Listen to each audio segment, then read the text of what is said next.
High বন্ধুরা, সৌমিলি দোতান চ্যানেলে আরও একবার আপনাদেরকে স্বাগত।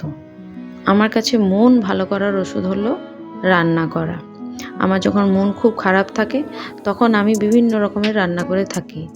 আজ কিছুদিন যাবতই আমার মন খুব একটা ভালো ছিল না, তাই আজকে সময় পেয়ে আমি কিছু রান্না করি।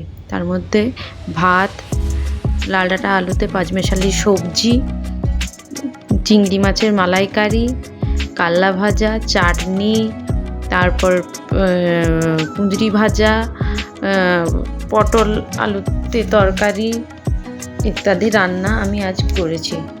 আমার মনে হয় মন যখনই খারাপ থাকে আমি যদি বিভিন্ন রকমের রান্না করে সবাইকে খাওয়াই, আমার সেই মুহূর্তে চুটকিতে যেন মনটা খুব ফ্রি হয়ে যায়। তাই আমি রান্না করি।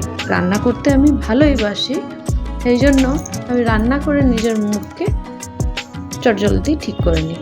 নমস্কার।